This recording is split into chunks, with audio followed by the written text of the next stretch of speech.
Hello, thanks for coming to MIX and for coming to our presentation this afternoon.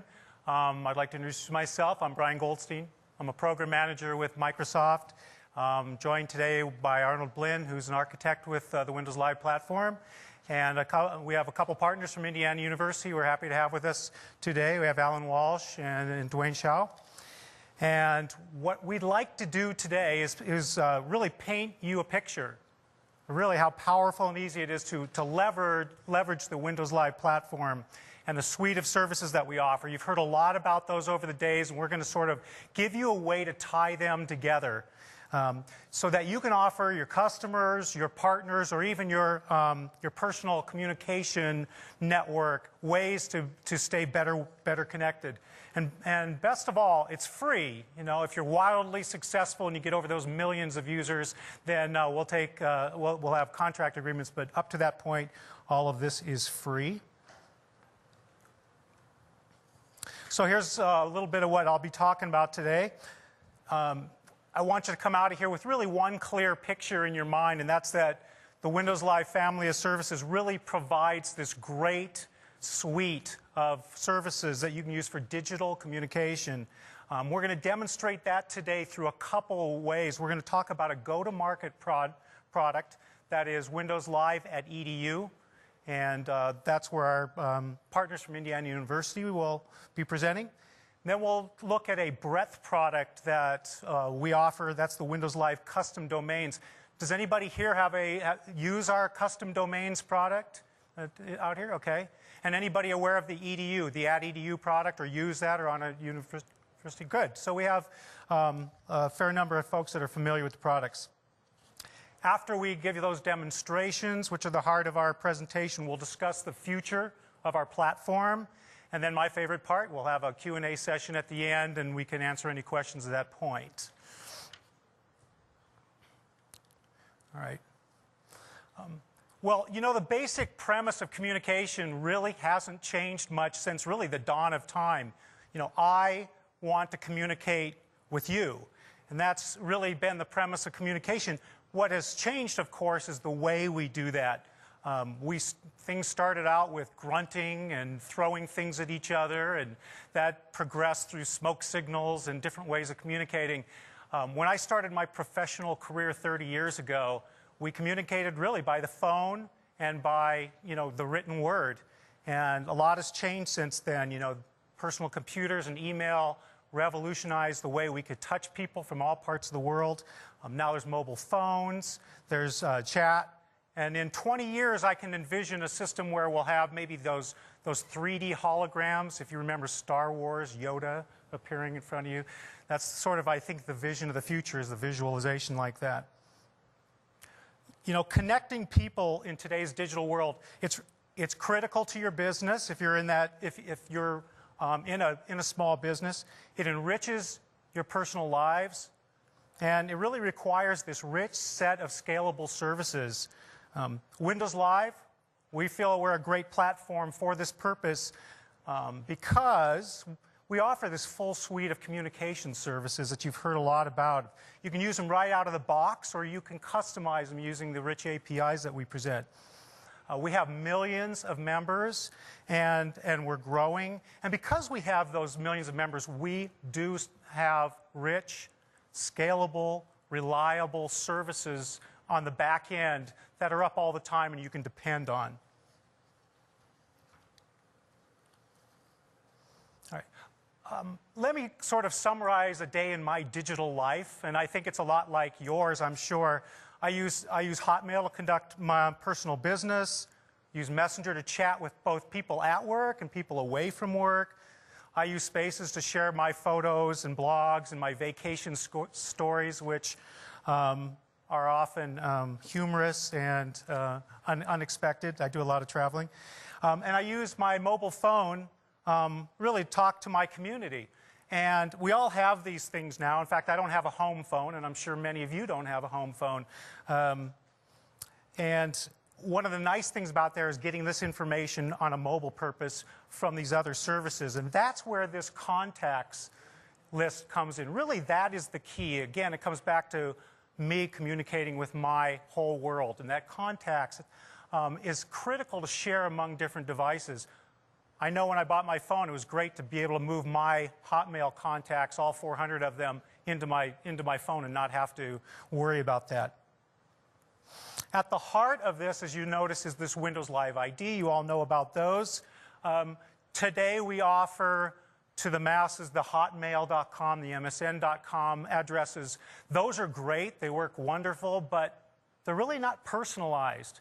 If I want to come into the Hotmail, get a Hotmail ID today, and my name is Brian, I'll probably get Brian4587 or some strange mnemonic that doesn't really identify me as well. So those are being replaced with, and what we want to talk about today is really imagine your domain there.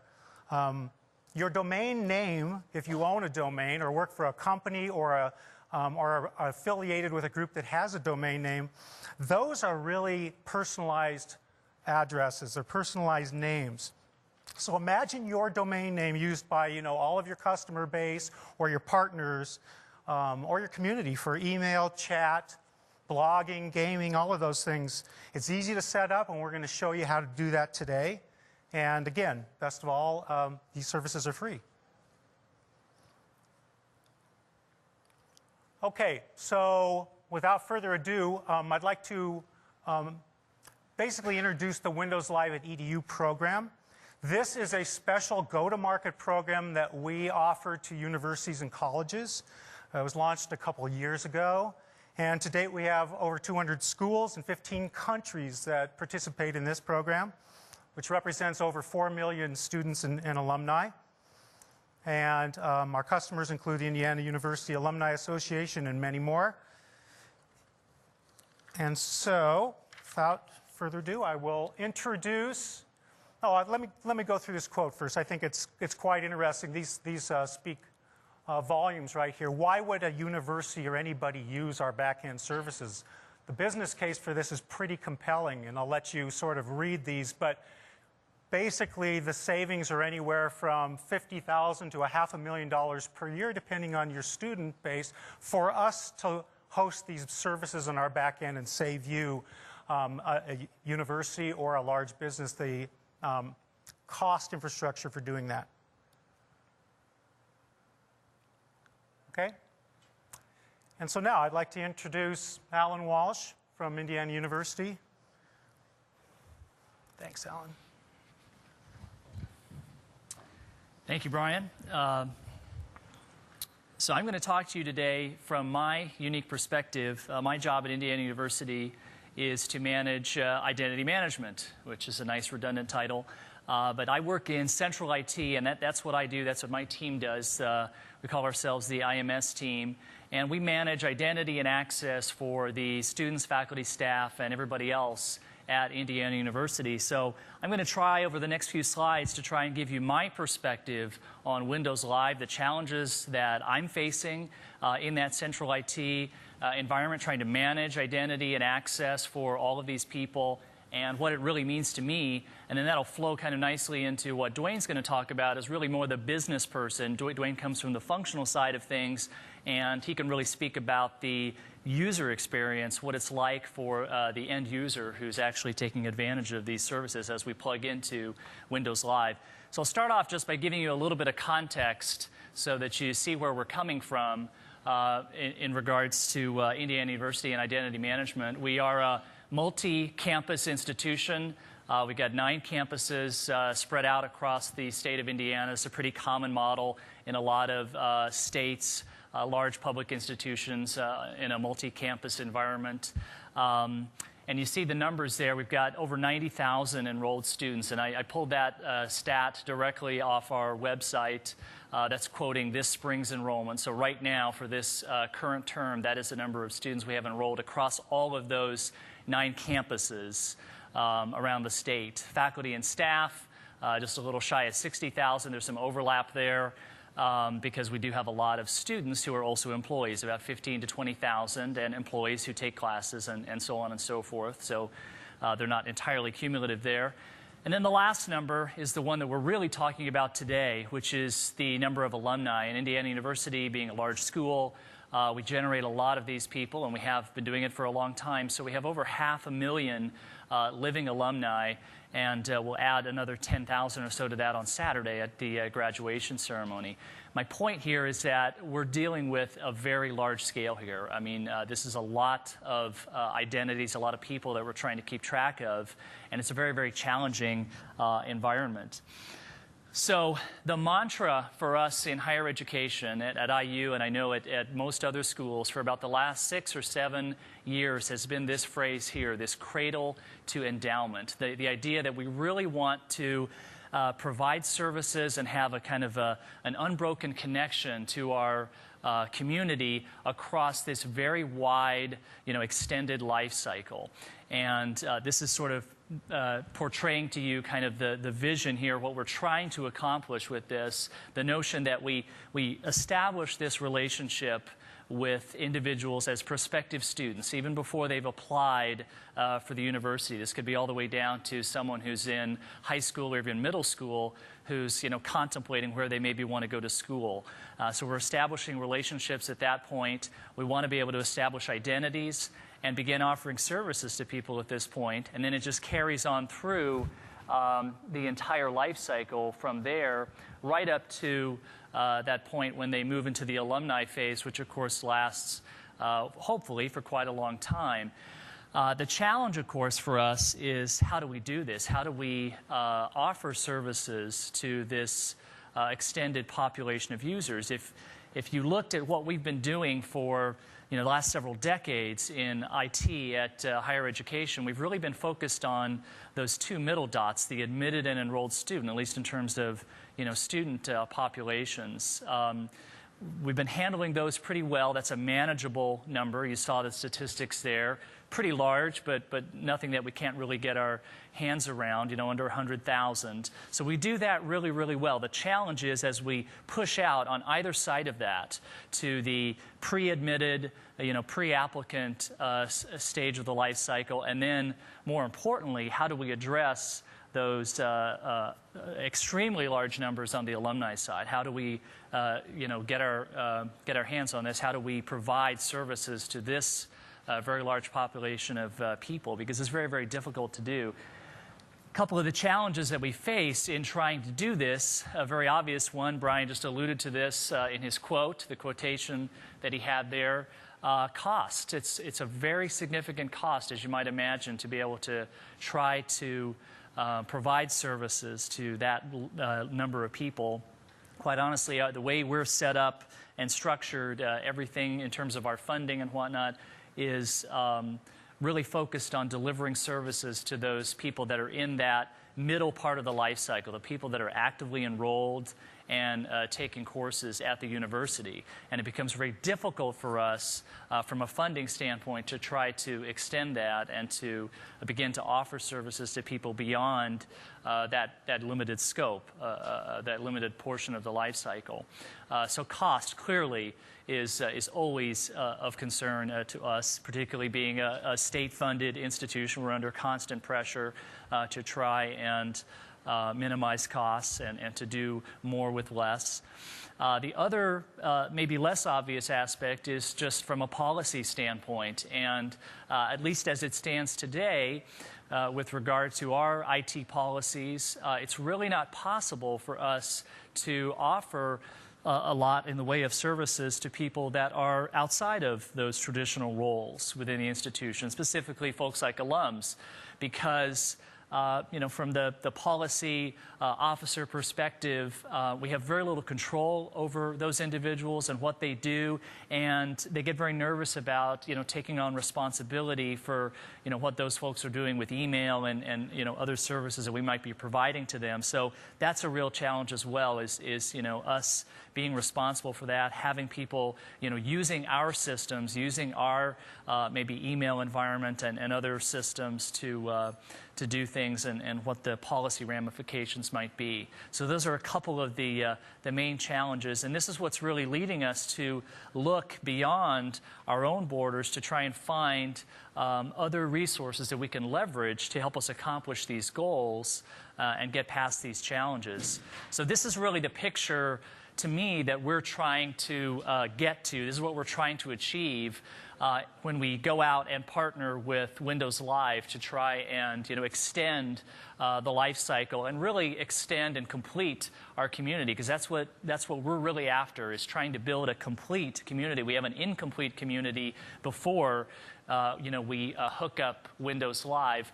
We handle the faculty, staff, and students quite well. Students, our classic role there with the admitted and enrolled students. It's that last part, really, that we find ourselves most lacking, the alumni. And we really want to complete that picture and get these people involved in our community in a very full and complete way. And that means, as Brian said, having communication paths available to us. We want to be able to engage these individuals, and the best mechanisms we have available to do that are things like email and instant messenger and the like, and those are exactly the services that we're taking advantage of in Windows Live. The last thing I'll say about this is, this is really not the entire picture. You can imagine other parts of the community that are involved there. I mean, we have a very wide extended community within a university environment. Other things you might imagine plugging into that, possibly parents. Parents are certainly becoming more and more involved in their students' lives, and so having that as a possibility is very exciting. And we're looking always at things like that, maybe incorporating them into this community, and again, being able to leverage the resources of a service like Windows Live. We can possibly do things like that. So that's a very exciting picture for us to think about being able to do that finally, and yet not have to worry about those other concerns that we have with regard to cost and policy. So in terms of implementing things, as I said at the outset, I'm an IT guy. I work in central IT. That means I'm an implementer. I implement this and I support this. So I wanted to talk for just one slide about how you go about doing this. I would keep this very light in terms of the technical details, but just to give you a picture of what it really means to do this integration with Windows Live. How do you do it? What's it like trying to integrate this into your existing environment, whatever kind of environment you might have? So this is really the classic picture of how we do identity management at Indiana University. We happen to be a user of Identity Lifecycle Manager, or what we, before today, used to call Microsoft Identity Integration Server. That's a new name for that product, but you can use those interchangeably if you like. So either MIS or ILM, that's what we use and have been using for some time now to do identity management at Indiana University. So as it so happens, that is the key technical component that you need to do the integration with Windows Live. So for us, it was really quite simple. And so here's our existing environment where we have ILM or MIS sitting at the middle, kind of coordinating the management of identity and access at IU. PeopleSoft is our enterprise, our ERP system. We use that for HRMS, for faculty and staff, and for our student systems. So it is the key provider of identities. If you think about how people are provisioned into your environment, this is what is the main driver for us, is PeopleSoft. So this is how students and faculty and staff kind of come into existence in our environment. So they feed into the MIS or ILM environment, and from there we provision them out to different systems depending upon their role and what they need access to. So they might get pushed into our account management system, where they can go and request access to other systems, Unix-based systems for research, and our course management system, which we use for online instruction. Email, of course, while they're students. They have access to our university internal email. We've got our Active Directory, which is a very core component to our whole identity and access solution. So that's kind of the picture of, how things look pre-Windows Live. And then in terms of, what do you do then to incorporate Windows Live into this environment? Well, for us, since we're targeting alumni, that's the place we start. So we begin by adding a new source of identities for our environment, and that is the Alumni Association. Because, once they move, if you think about that life cycle picture, once people move beyond that enrolled portion of the life cycle, the student people don't really keep very close tabs on them. Once you've kind of completed your coursework, unless you've still got outstanding bills and whatnot, the student folks I don't want to say forget about you, but they don't have they don't keep those records around for a very long period of time. It's a limited life cycle. So we need a new source of those identities, and that's what the Alumni Association provides for us. So we bring those identities in, and then the last part of the puzzle is to do the integration with Windows Live. And the way that works is quite simple. MIS has connectors or adapters for different systems that it talks to. And through the Windows Live at EDU program, they provide a connector that just drops right into MIS, talks directly to the Windows Live system. And it really is just a simple, standard installer. You just run the installer, set it up. Boom, you've got a new connector type available to you in your MIS or ILM environment, and you configure a couple of properties, and that's it. You're wired up to Windows Live, and you're ready to provision accounts into that system, and that's what we do. So we get records coming in from the Alumni Association, and we can provision those directly out to Windows Live through that interface. And as I said, we are a prior user of MIS and ILM, so this was incredibly simple for us to set up. In fact, we really kind of struggled with it a bit at the beginning because it was almost too simple. We're used to having to do a lot more, hands-on work working with MIS. We've done a lot of customization. You saw all the different things there that we've got it wired up to in our environment, and sometimes that requires, a little bit of customization, some code writing. With Windows Live, there's none of that. It's really targeted at the non-MIS users. So if you're not using MIS or ILM today, that's not a problem. It's not an issue. It's really the whole program, the whole environment, and the setup is really targeted at people who are not using that today, and they make it quite easy to get it up and running. It's a very simple environment to get set up. It doesn't take a great deal of effort, and I know that there's a lot of people in the partner community that are even offering solutions where they can come in and help folks set up that component if they need help with that. So that's kind of my perspective on things coming from Central IT. I see a lot of value. I'm struggling with this all the time. People are always asking us to provide more services, and Windows Live, delivers on that for me, and it makes my life very easy in terms of trying to address those challenges. And as you can see from this diagram, it's really quite easy to plug into your environment. It doesn't take a lot of effort, and it works quite well. Once you get it set up and running, it works amazingly well. It's a very simple model. So that's kind of my perspective. That's how we get to the point where we're actually able to provision these accounts. We're able to give our alumni users these Windows Live IDs, get them set up with their accounts. And now I'm going to ask Dwayne to come up and kind of fill in the rest of the picture and talk a little bit more about the user experience, what happens after that when you get to the point where you have your Windows Live ID. Thank you, Alan.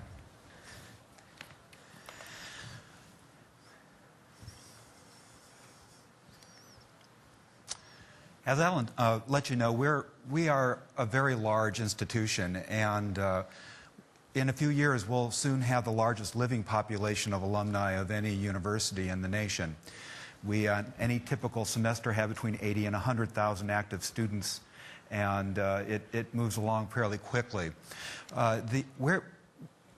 I just want to talk about just get started on the partnership that we've put together to establish Windows live environment for EDU at Indiana University. It's a collaboration with the Alumni Association, with our central computing organization, fine folks like Alan Walsh, who's able to come up with the MIIS solutions, and the partnership that we have with Microsoft, with Arnold and Brian and Walter Harp. This is really a good team environment to work with. They're readily available. The system engineers are. There's issues that we've had with deploying the applications to our alumni, right there for us. So they're just terrific. So today we'll look at the WL at EDU program that we're implementing at Indiana University to brand a home for 500,000 living graduates. The project's premise is to interrelate our graduates digitally through their alma mater for life. So examine the vision and premise for deploying a branded customized live platform for Indiana University. We'll demonstrate an in-house application starting with an account generator that we developed using Visual Studio, .NET 2.0, and C#. We have two domains that we have to customize our environment. That is alumni.iu.edu and iupui.iu.edu. Lastly, we'll take a look at how the Live ID is branded for group identity with Live Hotmail and Live Messenger. We'll demonstrate a collaboration with Mobile Money, a company that allowed us to create and customize dynamic display pictures, winks, those sort of things that help to build spirit using the Windows Live environment.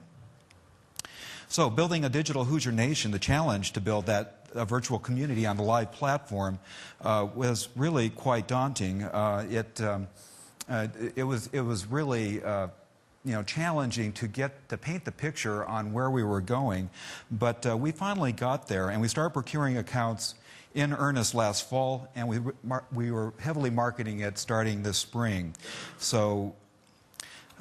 So the way that we work it right now, the university, and what Alan was talking about in SV yesterday at dinner with us, is getting through the policies that you have to go through to make things work.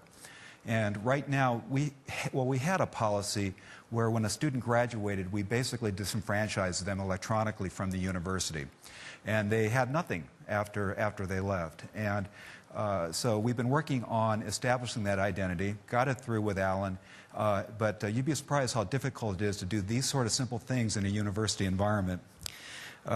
So there you go. Okay.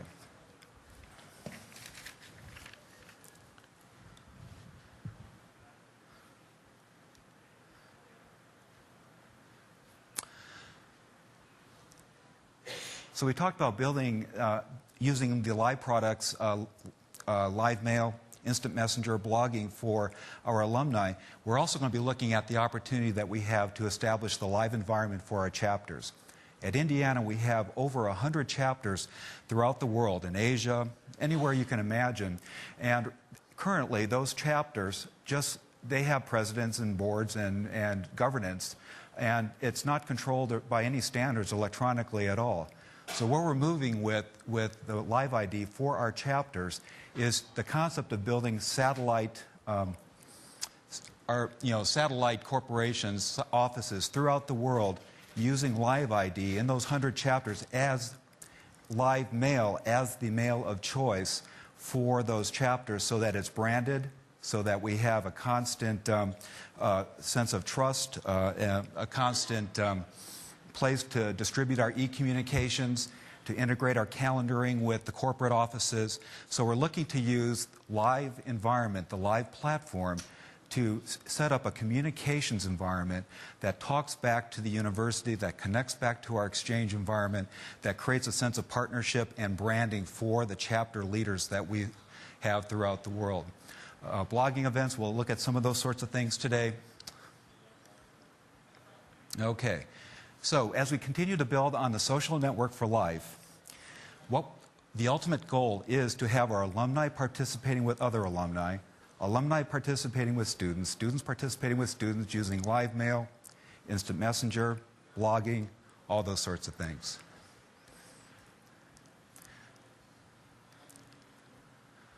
Okay. So let's get to, Alan, if you can come up, let's get to a demonstration so we can actually talk about how we use the Live platform for all these different categories of our alumni.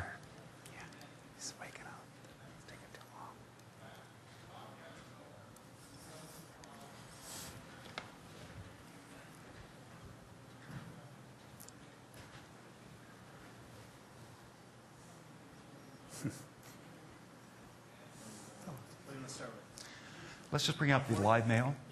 Oh, you want to go right to mail? Yeah, we'll just go right to mail. Well, actually, no. Let's create an account. Let's do it that way. Okay, let's go through the whole cycle of how we create a live ID at Indiana University, and then we'll show actually the applications and how they're used. This is the application I was telling you about, which we put up, we established with .NET, C#, Visual Studio. What it does is it connects into the university's data systems and with the alumni data systems to uniquely identify an individual and allow them to create their own account with very little human intervention. You can log in with your username and password, or you can actually go down, Alan, if you will click on using your personal information.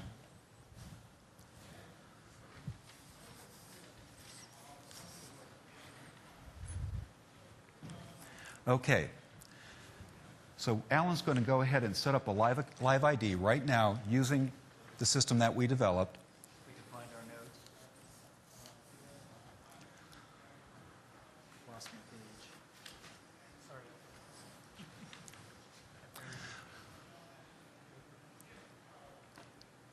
Close out of this. Okay, so what this application will do is they're going to put in their identifying pieces of information. It's then going to go in and going to search our database of records for tentative grads, seniors at the university, and alumni that are inside of our database. It'll find that unique record because this actually, you can create these accounts for a student, or you can create the account as an alumnus. Both are in different databases.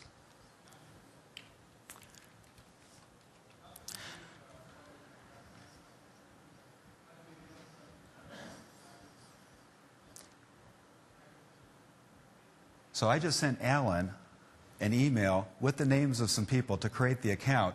I sent it to his live mail account just before we got started, and he's going to go ahead and copy that information and pop it into the account generator.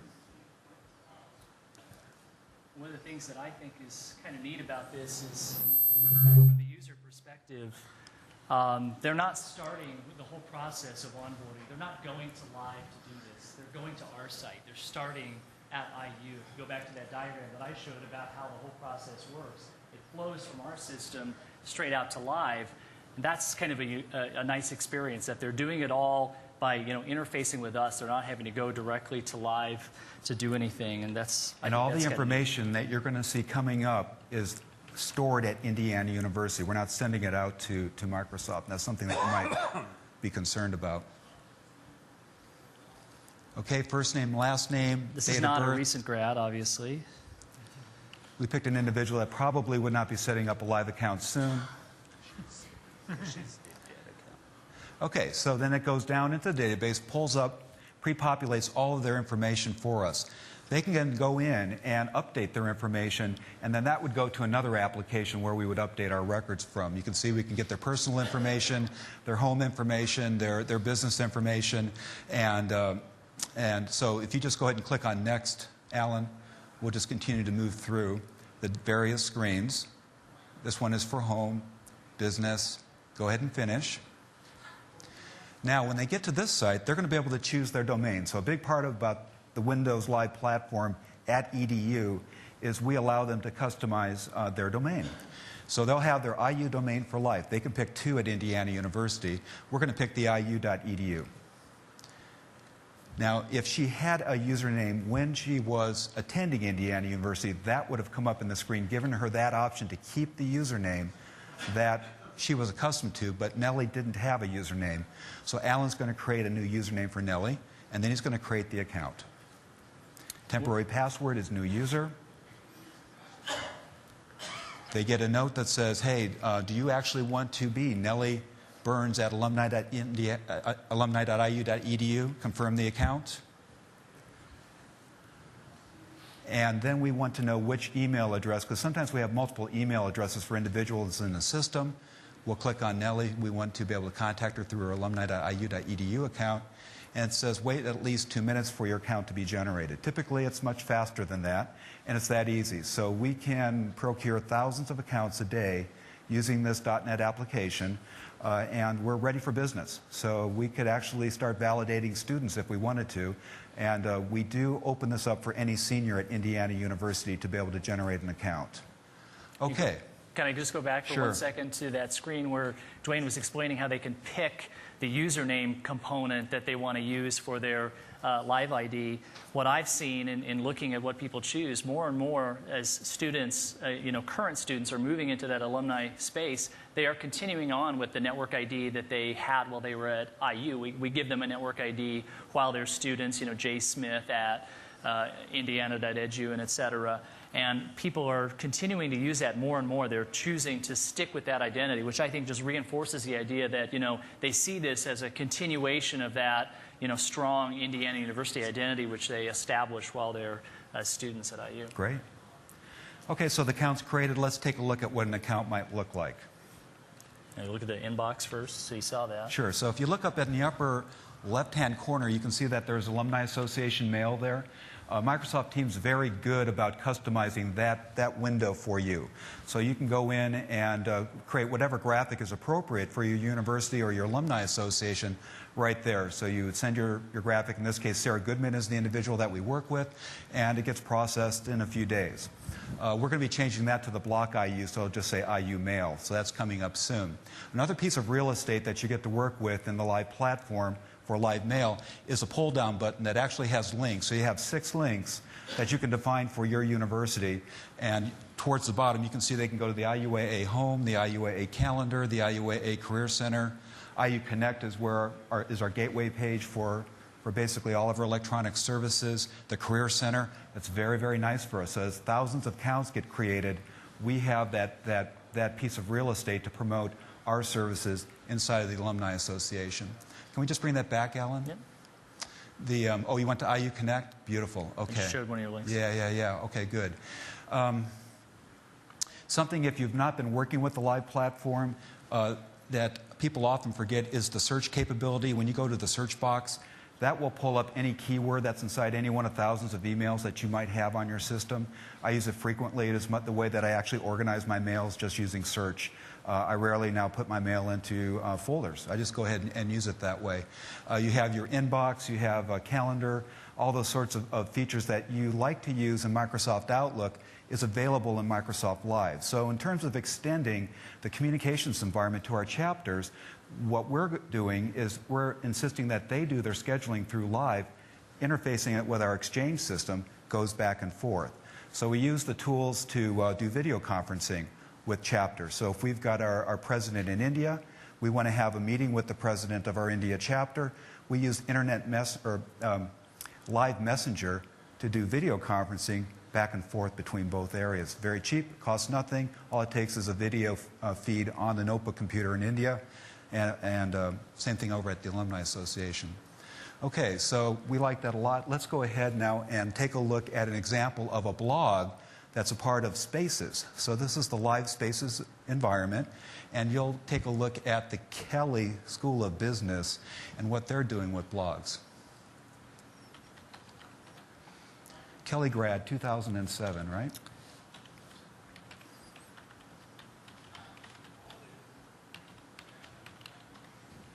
What? You'll need a dot there. Yeah. Kelley MBA. Okay. It'll be E before the Y.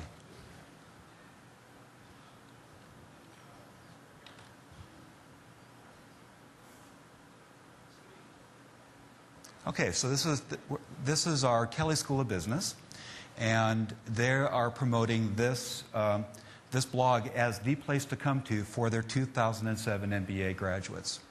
You can see they have a photo shop, or a photo display of their 10-year reunion, chapters that they have throughout the world. So Kelley has their own chapters that they do networking with. They have archives set up. It's very popular. That's one of the pieces of the live platform that we're deploying.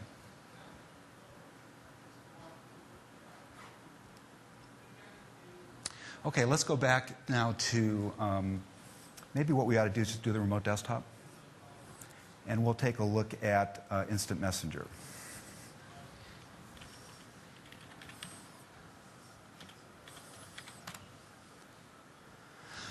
Okay, so this is the way that this is Live Messenger, and it's just like the messenger that you use, but you can see what we've been doing is working with a company to develop dynamic display pictures that provide spirit for our particular university. And if we can go ahead, Walt or Alan, and connect to yours, Instant Messenger. That's mine there. Okay, so your dynamic picture is coming up.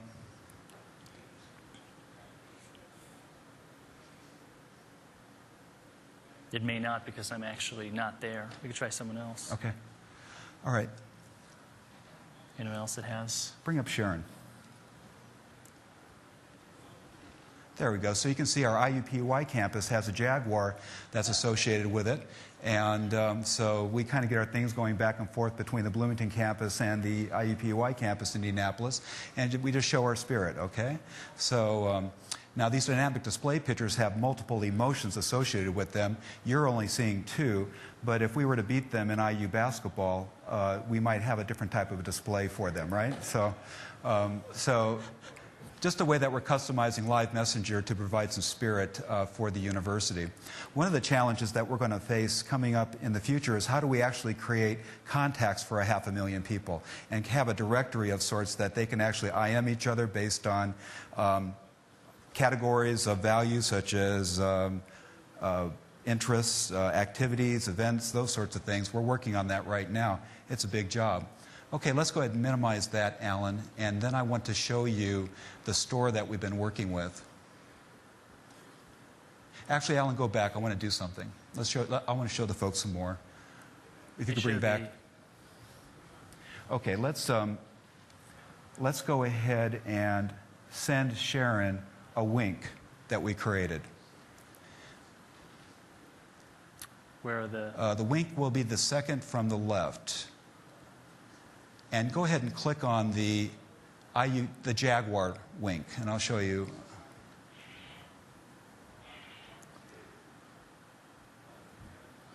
So this will appear on any Instant Messenger, client. This will appear full screen and startle them. So if Sharon wants to get back at me if IUPUI beat us in basketball, I'll probably be seeing that wink on my desktop. Let's go back and do another one. Say our alumni are just feeling really good about IU getting into the final 16. Click on the flag on the far right. And people can get all bent out of shape about that and have a good time. Okay? All right. Okay, so that's basically some demonstrations of how we deployed the Live platform at Indiana University. Okay.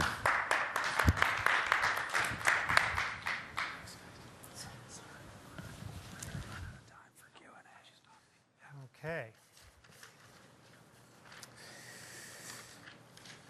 Thank you. That, just to clarify a couple points, that is a go-to-market program with EDU, and you notice that they had that great MIIS program in the middle that did their directory services. That is something that the EDU program has today, but we also offer other ways to get your information in our next platform for getting your information from your whatever directory service you use through our APIs into Windows Live. So that's not the only way that you can do that. Just wanted to make that clear. All right. Well, all right. There we go. I wanted to move to our other program we wanted to show you today. Oh, yeah, we're going to do this. Sorry about that, switching back and forth. Okay. So that was a go-to-market program. There's the breadth program that we also offer that's called Windows Live Custom Domains. That's available today as another service. Anybody can use that. Doesn't require any provisioning or anything. You take basically it's taking a domain that you own or a subdomain that you own, bringing it to the Windows Live platform and registering it with our service.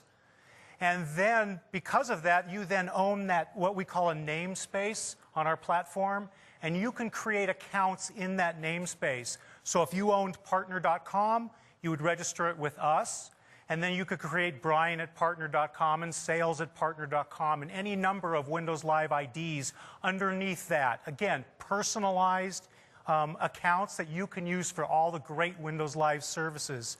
Your domain members get created by our website or the SDK, and we'll show you that in a moment. And did I mention these are free email services of Hotmail and Messenger, et cetera? Yes. All right. Who uses custom domains? Well, we have really thousands of partners today and hundreds of thousands of members within the Windows Live custom domains platform. A couple of the verticals that I've shown here of interest, and I'll just go over a few of them in the interest of time. For instance, in government, in Europe, digital city initiatives are very popular. People have a very strong tie to their local community and the city where they've grown up. And we have a partner, Waterloo, Belgium, that offers unique email addresses to all of their citizens under the waterloo.eu domain. Another one is in education. We talked about universities, but there's a whole different education system below that, K through 12s. Bradesco is offering 50,000 of their private K through 12 students and faculty an ID within their domain.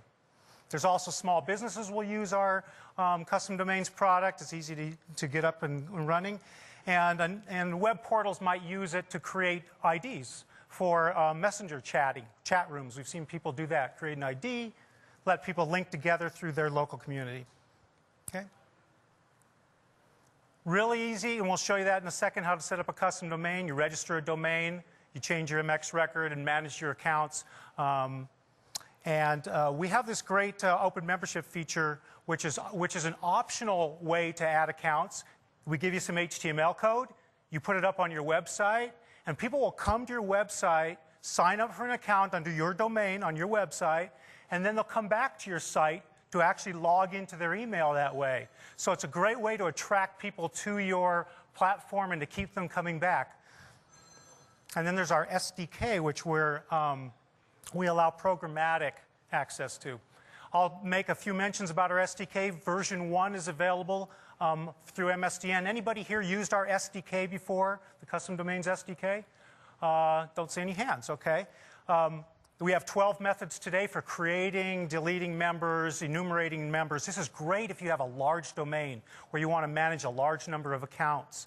Comes with sample applications, a Win32 application that's written in C#, and a command line application written by Arnold that's also written in C#. Very popular, thousands of downloads, and people like to use it from their websites and from other sites to programmatically manage their users. And announcing at this moment, for the first time, coming soon, version 2, which will be out in 2 weeks. And that's, well, it's twice as good. It's 24 methods now instead of 12.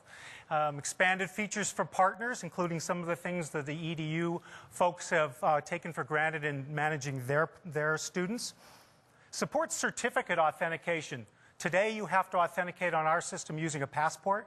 We're going to allow you to authenticate using a certificate. Why would you do that? Well, if you have a large organization where you don't want everybody to know your admin passport account, you can do it via certificates. That way you can use it across your organization very easily.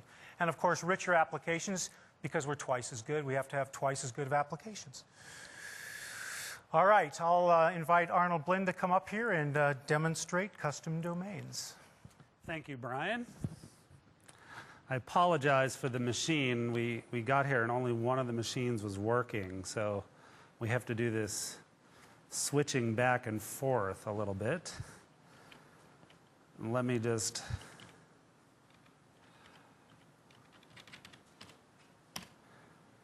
So the first thing I want to do is show you Windows Live custom domains and the website that you use as a user or person who owns a domain to actually configure a domain for the service.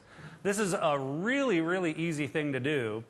I'm going to log in with an account I set up.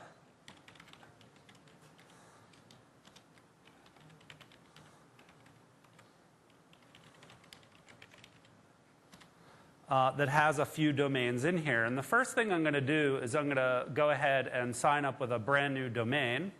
Since we're in Las Vegas, LasVegasDemo.com. So all I do is I take the domain I own and I type it in the box. I own LasVegas.com or LasVegasDemo.com. I click continue. The next step it asks me to do is to simply pick who the administrator of the domain is. So I'm logged in as WLCDdemo@hotmail.com. I'll just use him and say continue. I'm now more or less done. The only thing I have to do at this point is I have to go in to wherever I bought my domain and configure an entry in DNS to point email services to the Windows Live platform.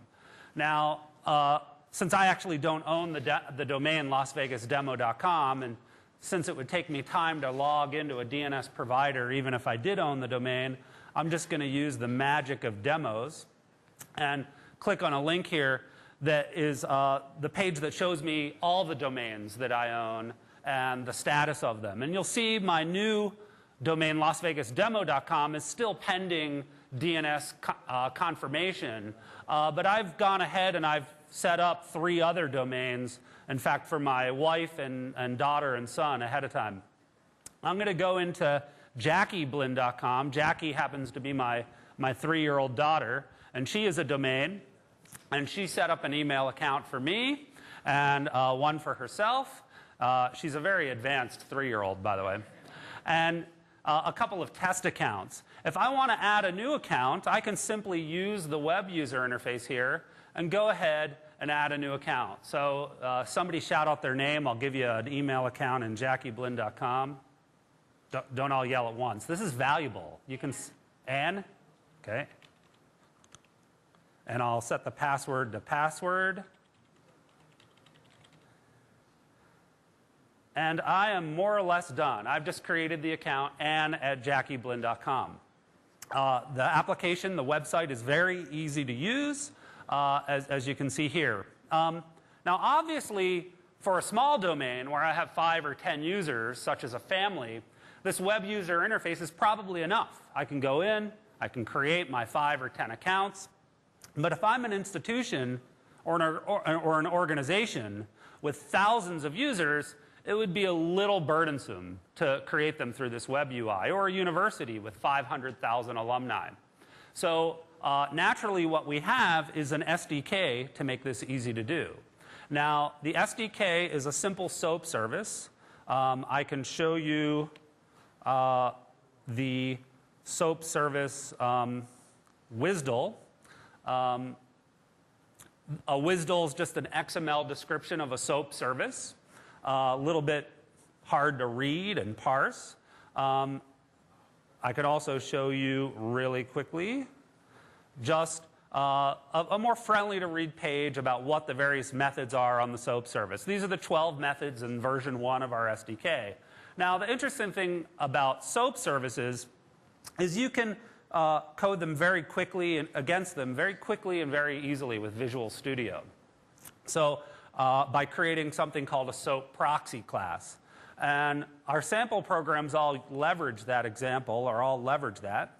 And I've written a sample program. We have a few that ship in the SDK called CSV Sync. And what CSV Sync does is it takes a comma-separated value file and it synchronizes the entries in the file with the users in my domain. If I add new lines to my CSV file, it adds them to the domain, and if I delete lines, it would delete them from the file. So I'm just going to very quickly bring up my favorite editor, Notepad.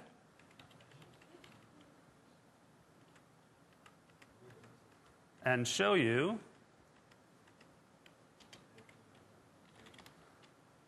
here we go. Some code. This program, real quick, most of this program, it's just a simple command line C# program. Most of what it actually does is parses out command line arguments. This entire first screen, and it's about 2 screens worth of code, is all about just some switches on the command line for who the admin user is, the admin password, the domain, the name of the file that I'm synchronizing. So that's what all this code does. It's, you know, I could walk through it, but it's not particularly interesting. If you get any of the command line switches wrong, it echoes back to you what the valid command line arguments are right down there.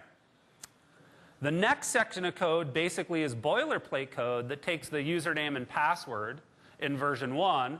As Brian said, it would be a certificate or a username and password in version 2 of the SDK, and logs you into the service. Because it needs to know, hey, this user is trying to modify this domain. So we have to authenticate the user trying to modify the domain. So that's about 2/3 of the code.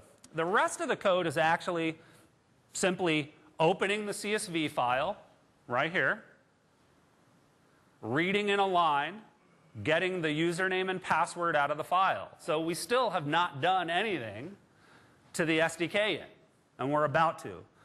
And here's the first place we do. We basically say, see if the user exists.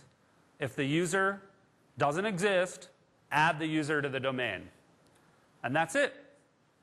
There's another option in this program where we delete the users that we've deleted from the CSV file. And that's what this last little section of code does. It simply goes through the users in the file, goes through the users in the domain, rather, sees if they're in the file, and if they're not, it'll delete the user. So let's run this program and see what it does.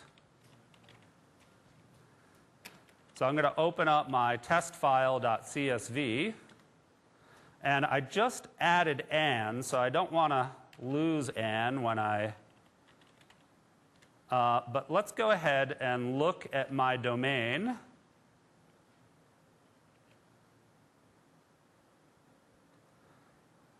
We can see here I have JackieBlinn.com. Jackie Blinn has 5 accounts: Ann, Arnold, Jackie, Test1, and Test2. And my file also has those same 5 accounts. Let's go ahead and delete 2 of them. We'll delete Test1 and Test2. And we'll add Bob. Give Bob the same hard-to-guess password. And we will run this program.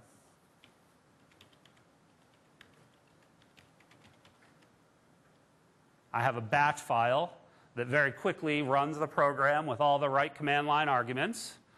It sees that 3 of the users exist, added Bob, and deleted Test1 and Test2. And those little echoes to the screen were in the program. If we come back to the website now, we'll see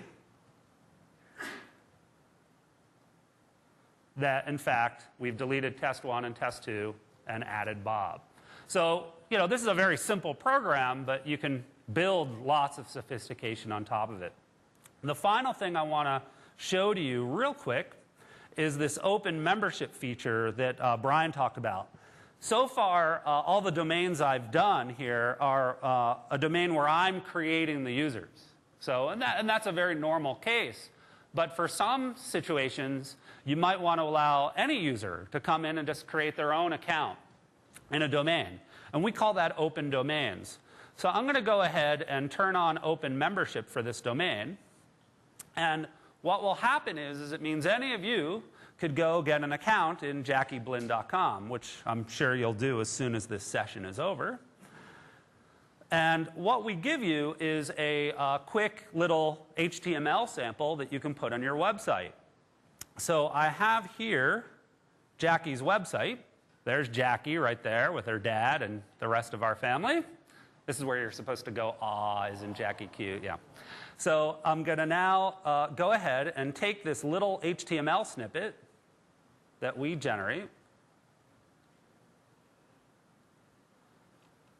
add this to the website, demo index.htm. This is just a HTML file. I'm just going to paste that in there. We'll go back to Jackie's website, hit refresh, and now Jackie has a little banner that says sign up to get an email account. Now, that's all well and fine, but let's actually click on one of the links. And I do want to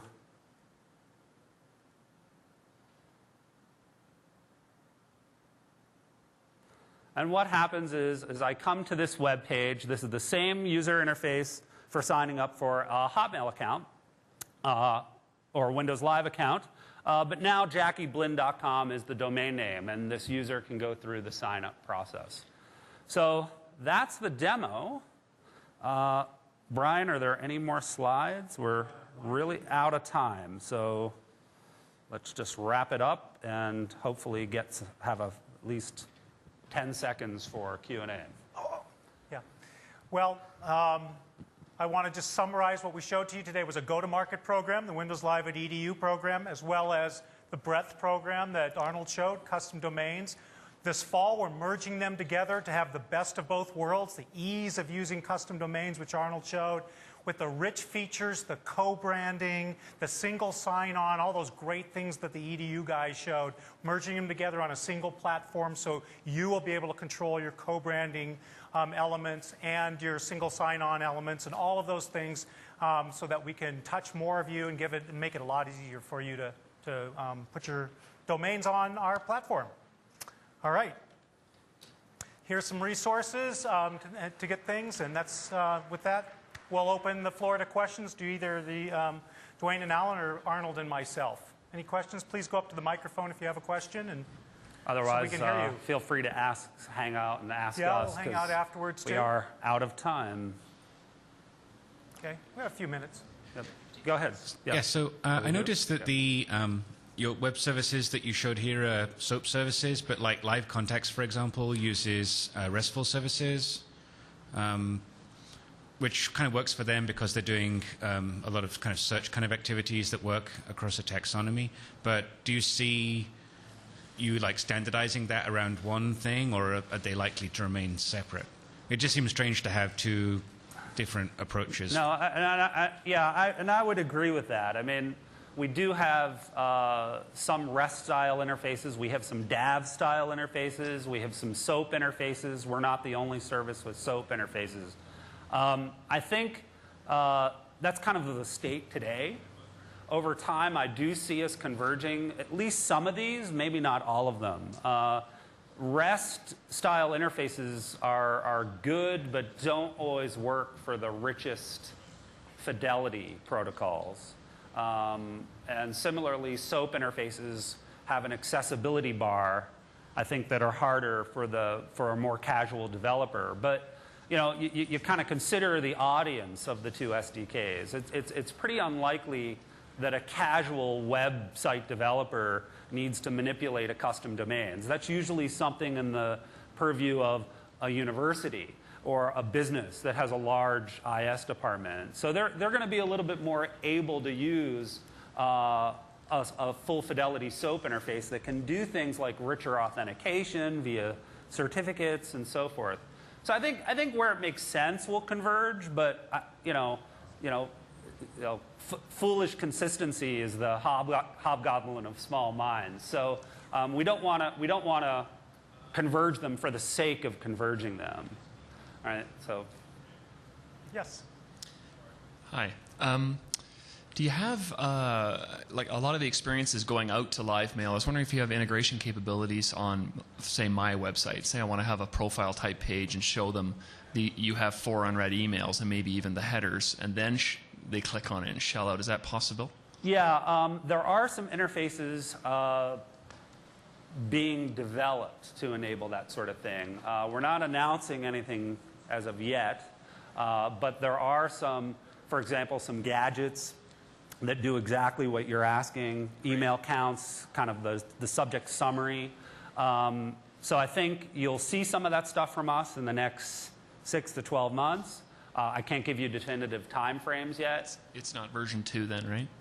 Well, it's really, what you're really asking for is an SDK not from custom domains, but from the mail service. So that's why part of the reason I can't announce things on their behalf. And the other reason is because that it is, I consider that a service of contacts or the mail service, is because we don't want to have every call for every user go through the domain service for the domain. We'd like people to be able to build services generically off of the underlying services. So Hearing that request is good feedback, and I believe we'll satisfy that requirement in the coming months. I have a similar question, and the answer may be the same, actually. I set up a couple of custom domains, and the issue I had was the Hotmail client, by default, requires you to have inline ads. And to get rid of that, you have to pay $19.95 for a Hotmail Plus account or whatever. That's right. Which for my community was, prohibitive. So we ended up migrating those to Google Apps for domains that don't have email ads in line. Well, So- but Google Apps has, the Gmail product has ads. It's just Yeah, but a I see different them when I'm reading my mail. If I send the mail out, there's no ads in the message. The ad on outgoing mail. Right. Yes. That is So something. there's no way around that, right? Well, no. Today you're right. There is no way around that. That is certainly a piece of feedback we've heard consistently. The appropriateness of displaying get Hotmail on outgoing mail in a custom domain. Our thoughts are to allow, as we roll out some of these co-branding elements, to give you control over what that would or wouldn't say. So that's certainly feedback we've heard, and we're working on solving that particular ad-based problem. In the EDU program, I'll add that we typically suppress not just those ads, but all ads for students while they're active at the school. That's part of the program, of that particular go-to-market program. And depending on your business need, your business situation, that's certainly something that we can talk about as part of our various go-to-market programs. Whether it's appropriate to do that, I don't know your scenario, but maybe we can talk about it afterwards.